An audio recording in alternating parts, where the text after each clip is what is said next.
ጤና ይስጥልን ክቡራትና ክቡራን፣ ይህ የአዲስ ሪፖርተር የመረጃ ጊዜ ነው። አዲስ ሪፖርተር አጫጭር መረጃዎችን፣ ትንታኔዎችን፣ ልዩ ልዩ የምርመራ ሪፖርቶችን በተከታታይ ያቀርባል። አሁን ወደ ዕለቱ መረጃዎች እናመራለን። መልካም ቆይታ። በቅድሚያ ማሳሰቢያ፣ አዲስ ሪፖርተር ከሚቀጥለው ሳምንት ጀምሮ በፕሮፌሰር መረራ ጉዲና ተሽከርካሪ ውስጥ ስለከሸፈው የሽግግር መንግስት አስገራሚ ድርድር ዝርዝር የምርመራ ሪፖርት በተከታታይ ማቅረብ ይጀምራል። የአስገራሚ የሽግግር መንግስት ስሩን እስር ቤት አድርጎ ተጀምሮ መረራ መኪና ውስጥ እንዴት ተንኮላሸ? ይህ መረጃ እንዳያመልጠው የዩቲዩብ ገጻችን ላይክና ሰብስክራይብ በማድረግ ይከታተሉ። አሁን ወደ ዕለቱ አጫጭር መረጃዎች እናመራለን። የህወሓት ኃይሎች በጠለምት ሁለት ስፍራዎች ላይ ጥቃት መክፈታቸው ተሰማ። ከሽሬ ወደ ማይጸብሪ የሚወስደው መንገድ ተዘግቷል። በትናንትናው ዕለት የህወሓት ኃይሎች በጠለምት ማይተክሊትና አዲማይ ዳጉሳ በተባሉ ስፍራዎች ላይ ጥቃት መክፈታቸው ተሰምቷል። የመከላከያ ሰራዊት ለጥቃቱ ያጸፋ መልስ መስጠቱ የተሰማ ሲሆን ሁለት ከፍተኛ ወታደራዊ አመራሮችም እንደተማረኩ ታውቋል። በዛሬው ዕለት ደግሞ በሌላ አቅጣጫ ውጥረቱ ጨምሯል። ካለፈው እሁድ አንስቶ ትነግ በሽሬ አቅጣጫ ከፍተኛ ኃይል ማስጠጋቱ የታወቀ ሲሆን ታጣቂዎቹ አንዋጋም በሚል እንዳይሸሹ በሚል ከሽሬ ወደ ማይጸብሪ የሚወስደው መንገድ ከጠዋት አንስቶ እንደተዘጋ የአዲስ ሪፖርተር መረጃዎች አስረድተዋል። በአማራ ክልል ብቻ ከ13000 በላይ የቀድሞ ተዋጊዎች ወደ ሰላም ተመልሰው በመልሶ ማቋቋም ፕሮግራም እንዳልፉ መደረጉ ተሰማ።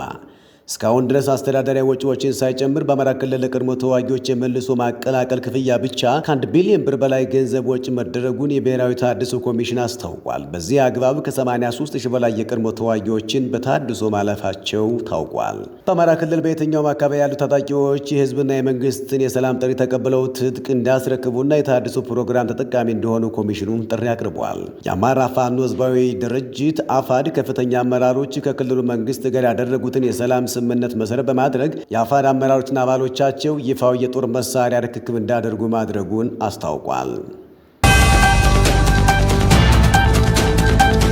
የትግራይ ክልል ጊዜያዊ አስተዳደር የምርጫ ክልልና የምርጫ ጽህፈት ቤቶችን እንዳላሳወቀ ቦርዱ ገለጸ። ግንቦት 24 ቀን 2018 ይካሄዳል ለተባለው ምርጫ የምርጫ ክልልና የምርጫ ጽህፈት ቤቶችን ዝግጁ እንዳደርግ ጊዜያዊ አስተዳደሩን ለሁለተኛ ጊዜ በደብዳቤ ጠይቋል። የቦርዱ ዋና ሰብሳቢ ወይዘሮ ሜላት ወርቅ ኃይሉ የፈረሙበት ጥር 12 ቀን 2018 ዓ.ም ለጊዜያዊ አስተዳደሩ የተጻፈው ደብዳቤ እስከ ጥር 25 ቀን 2018 ዓ.ም የምርጫ ክልልና ጽህፈት ቤቶች ዝግጁ አድርጎ እንዲያሳውቅ ይጠይቃል። ከዚህ በፊት ታህሳስ 3 ቀን 2018 የምርጫ ክልልና የምርጫ ጽህፈት ቤቶች እንዲዘጋጁ መጠየቁን ቦርዱ በደብዳቤው አስታውሷል። ሆኖም ሌሎች ክልሎች ምላሽ ሲሰጡ የትግራይ ክልል ጊዜያዊ አስተዳደር ግን ምላሽ አልሰጠም ብለዋል። በመሆኑም የመራጮች ምዝገባ ከየካቲት 7 ቀን 2018 ጀምሮ ስለሚጀምር ከዚህ በፊት ቦርዱ በላከው መመሪያና መስፈርት መሰረት በሕግ በተፈቀዱ ገለልተኛ ቦታዎች ላይ የምርጫ ክልልና የምርጫ ጣቢያ ጽህፈት ቤቶች በማዘጋጀት እስከ ጥር 25 ቀን 2018 ድረስ እንዲያሳውቁን በማክበር እንጠይቃለን ብሏል። ዜና አየር ኃይል። የአሜሪካ ምክትል የውጭ ጉዳይ ሚኒስትር ክሪስቶፈር ላንዳውና የአሜሪካ አፍሪካ እዝ አዛዥ ሌተናል ጄኔራል ዳግ ቬን አንደርሰን በኢትዮጵያ አየር ኃይል 90ኛ ዓመት የምስረታ አከባበር የመዝጊያ ፕሮግራም ላይ ለመታደም በቢሾፍቱ ከተማ አየር ኃይል ግቢ ተገኝተዋል። ኢትዮጵያ ከተባበሩት አረብ ኤሚሬትስ የፈረንሳይ ስሪት የሆኑ 20 ሚራዥ 2000 የተባሉ አራተኛው ትውልድ ዘመናዊ ተዋጊ ጀቶችን በቅርቡ ልትረከብ መሆኑን ከአረብ ሚሊተሪ የተገኘው መረጃ ያመለክታል። የውጭ ዜና። ኡጋንዳ ጦሯን ከሶማሊያ አስወጣለሁ አለች። የፕሬዝዳንት ዩቬሪ ሙሴቬኒ ልጅና የኡጋንዳ መከላከያ ኃይል ዋና አዛዥ የሆኑ ጄኔራል ሙሆዚ ኬነሩጋባ የኡጋንዳ ጦር በአፍሪካ ህብረት የድጋፍና የማረጋጋት ተልዕኮ በሶማሊያ ያሰፈረውን ጦር እንደሚያስወጡ አስታወቁ። ዋና አዛዡ በሶማሊያ ያሰፈረው ጦር በቅርብ ጊዜ ማስወጣት ይጀምራል በማለት በትዊተር ገጻቸው ያሰፈሩት መልእክት ዋነኛ ዓላማ ጦሩን ማውጣት ሳይሆን ምዕራባውያን በዋነኝነትም አሜሪካ በኡጋንዳ ላይ የምታደርሰውን ተጽዕኖ እንድትቀንስ ማስገደድ ያለመ ነው ተብሏል። በአውሶም ጥላ ስር የተሰማራው ዩጋንዳ ጦር ሞቃዲሾ ከተማን ጨምሮ አዳ አውሮፕላን ማረፊያና ሌሎች ወሳኝ መሰረተ ልማቶችን የሚጠብቅ ከፍተኛ ቁጥር ያለው ኃይል ሲሆን የኡጋንዳ ጦር ሶማሊያን ለቆ ከወጣ አልሸባብ ሞቃዲሾን ለማጥቃት ክፍተት እንደሚያገኝ ተመላክቷል። ሂዝቦላ በኢራን ላይ ጦር ከታወጀ ዝም እንደማይል አስታወቀም። የሂዝቦላ መሪ ናኢም ቃሲም ኢራን ላይ ጥቃት ከተሰነዘረ የሊባኖስ ቡድን ገለልተኛ እንደማይሆን ተናግረዋል። ሰኞ ዕለት በተካሄደው የአንድነት ስነ ስርዓት ላይ ቃሲም በቪዲዮ ባስተላለፉት መልእክት ሂዝቦላ ለኢራንና ለአመራሩ ያለውን ድጋፍ አስታውቋል። ሂዝቦላ በኢራን ጠቅላይ መሪ አያቶላ አሊ ካሜኒ ላይ የሚደርሰውን ማንኛውም ስጋት በራሱ የሊባኖስ ቡድን ላይ ያነጣጠረ ስጋት እንደሆነ አድርጎ ይቆጥረዋል ማለታቸውን ከሂዝቦላ ጋር ግንኙነት ያለው አልመናር ቲቪ ዘግቧል። እስራኤል በግብፅና በጋዛ መካከል ያለውን የራፋ መሻገሪያ በተወሰነ መልኩ ለመክፈት ተስማማች።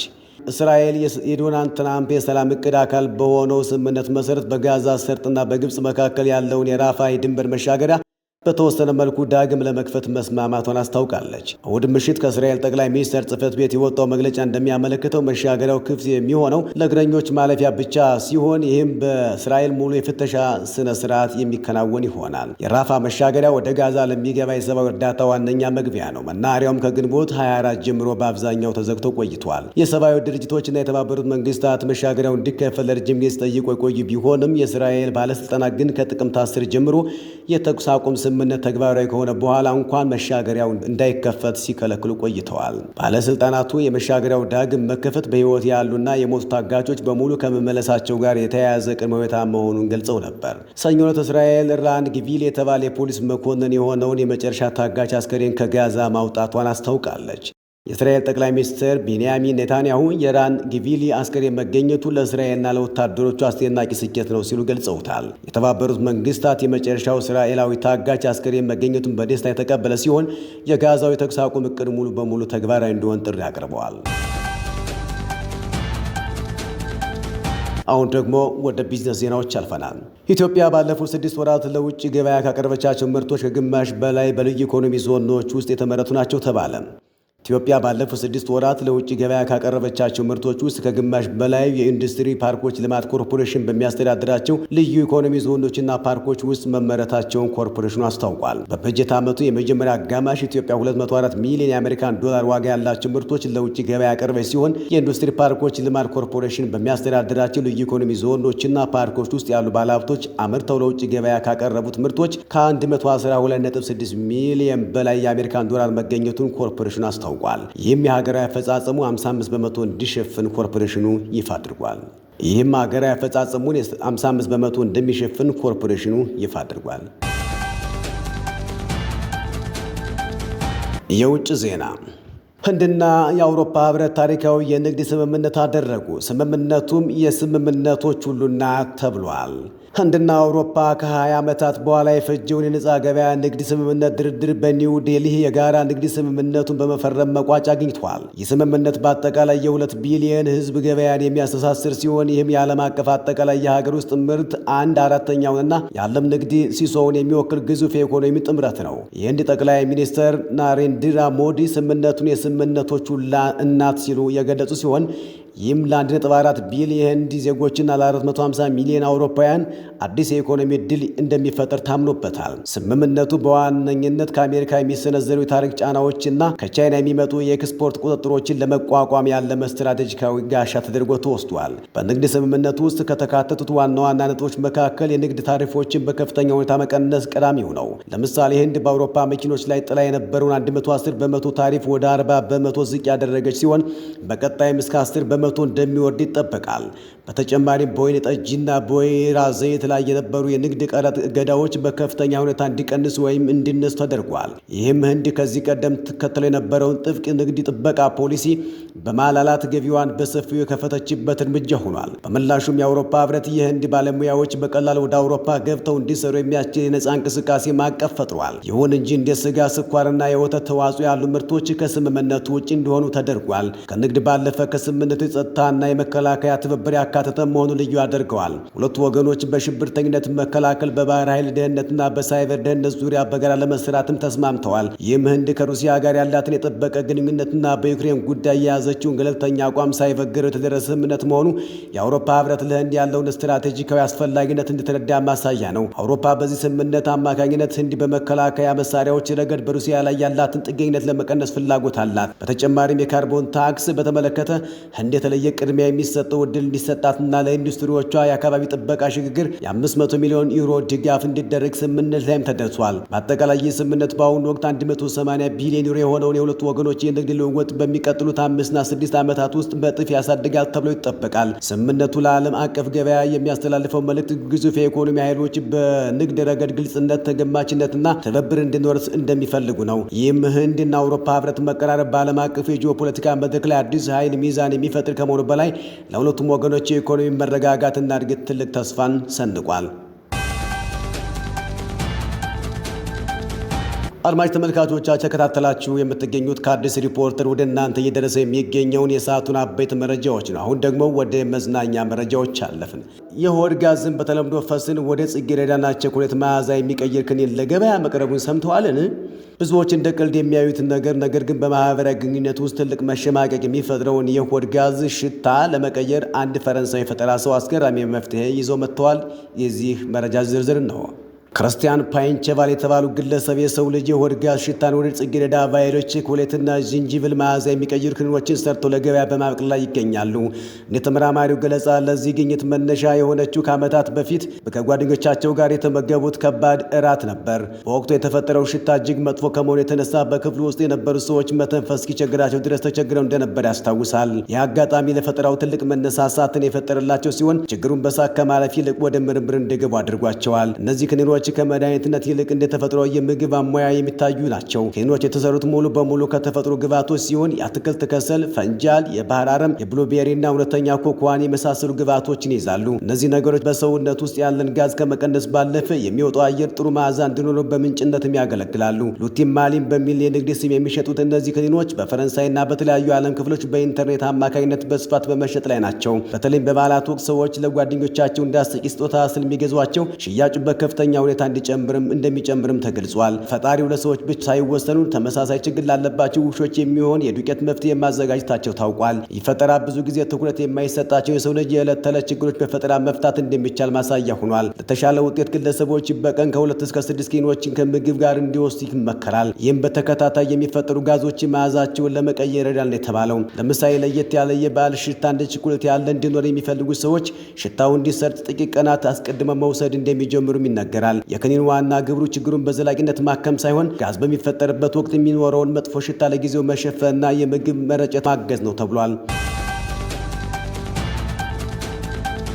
አሁን ደግሞ ወደ ስፖርታዊ መረጃዎች አልፈናል። ባየር ሙኒክ እንግሊዛዊውን የ32 ዓመት አጥቂ ሃሪ ኬንን ውል ለማራዘም እየተነጋገረ መሆኑን አስታወቀም። ተጫዋቹ ባየር ሙኒክ በሁሉም ነገር ስለተመቸኝ ክለቡ ከፈለገኝ ውል የማላራዝምበት ምክንያት የለም ብለዋል። ሃሪ ኬን ባየር ሙኒክን የተቀላቀለው እንደ አውሮፓውያን አቆጣጠር በ2023 ከቶተንሃም በ4 ዓመት ውል ነበር። ለዝውውሩም 100 ሚሊዮን ዩሮም ወጪ መሆኑ ይታወሳል። ተጫዋቹ በአሪያኖቹ ቤት በቡንደስሊጋው ብቻ 81 ጎሎችን አስቆጥሯል። ፓትሪክ ዶርጉ ከ2 ወራት በላይ ከሜዳ ይርቃል። ዴንማርካዊ የማንቸስተር ዩናይትድ ተጫዋች ፓትሪክ ዶርጉ ባጋጠመው ጉዳት ከ2 ወራት በላይ ከሜዳ እንደሚርቅ ተነግሯል። ተጫዋቹ ማንቸስተር ዩናይትድ ባሳለፍነው እሁድ አርሰናልን 3-2 ባሸነፈበት ጨዋታ ላይ ድንቅ ግብ ማስቆጠሩ ይታወሳል። በጨዋታው ጉዳት አስተናግዶ ከሜዳ የወጣው ዶርጉ በዚህም እስከ 10 ሳምንታት ከሜዳ ሊርቅ እንደሚችል ዘ አትሌቲክ ዘግቧል።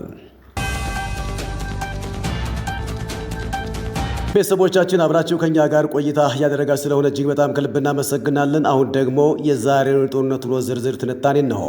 ትነግ በጉለት አቅጣጫ በጠለምት እንዲሁም በሱዳን ድንበር ወደ ወልቃይት ጦርነት ለመክፈት ከጫፍ ደርሰዋል ተባለ። የዚህን ዜና ትንታኔ ነው።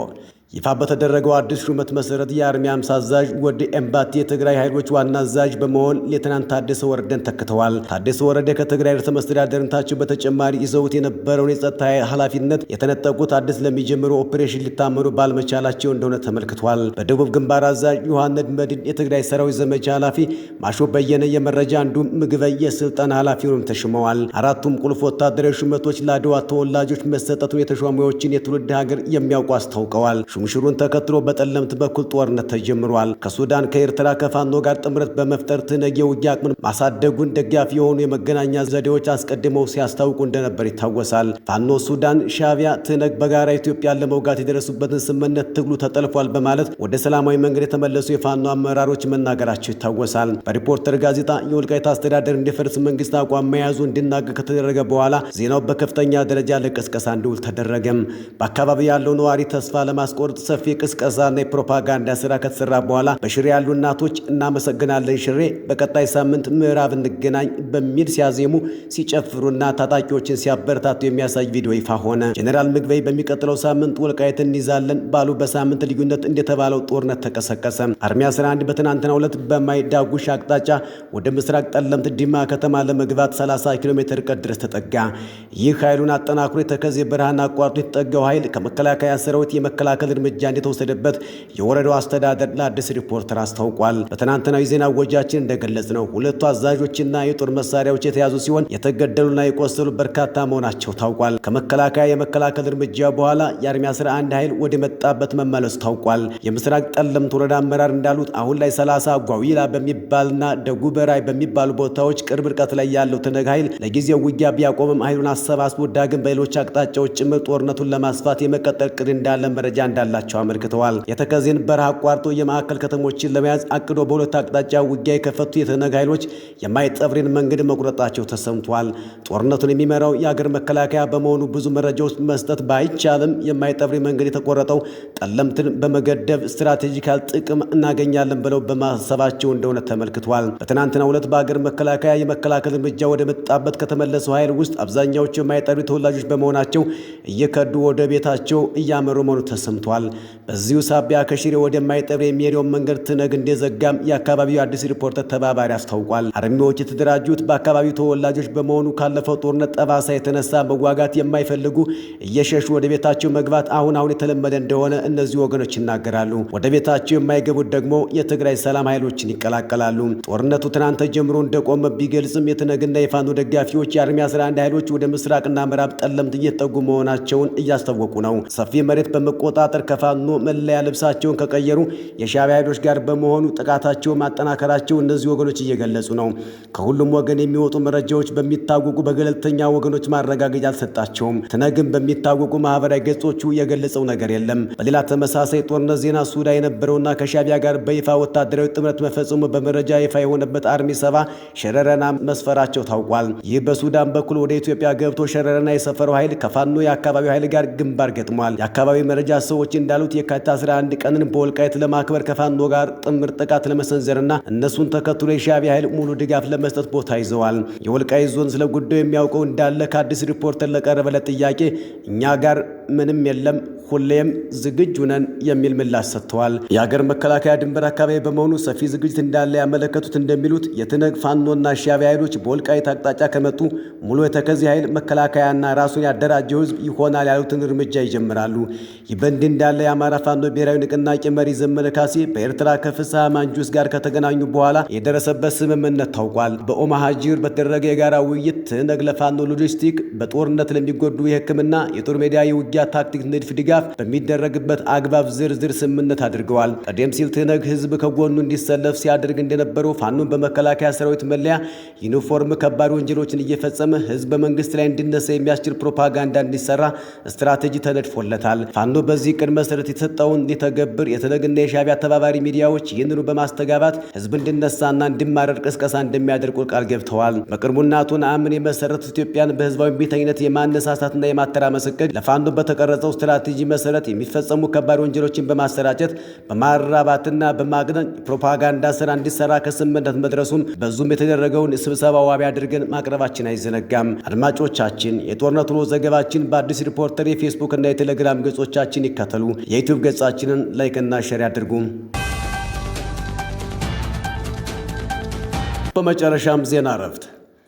በኢትዮጵያ ኦርቶዶክስ ተዋሕዶ ቤተክርስቲያን የገዳማት መምሪያ የበላይ ኃላፊ ሊቀ ጳጳስ ብፁዕ አቡነ ዕንባቆም ከዚህ ዓለም ድካም አረፉ። ብፁዕነታቸው በሀገር ውስጥና በኢየሩሳሌም የኢትዮጵያ ገዳማት ሊቀ ጳጳስ በመሆን ሰፊ አገልግሎት አበርክተዋል። የብፁዕነታቸው ሥርዓተ ቀብር በተማሩበትና ለዓመታት ባገለገሉበት በደብረ ሊባኖስ ገዳም በዛሬው ዕለት ተፈጽሟል። ቤተሰቦቻችን ለዛሬ ያዘጋጀናቸው መረጃዎች እነኚህን ይመስሉ ነበር። የዩቲዩብ ገጻችን ሰብስክራይብ፣ የፌስቡክ ገጻችን ላይክ በማድረግ ከእኛ ጋር አብሮነታችሁን አስቀጥሉ። ቸር ሰንብቱ።